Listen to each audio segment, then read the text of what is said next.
कले जे बहुत फल पाई ए ओषार उपवास जेहु से करिबा अपुत्रिक होइथिले पुत्र जे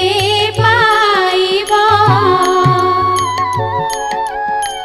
जेबे कुष्ठ व्याधि बांछि मरछि होइबा ए ओषा गोटिक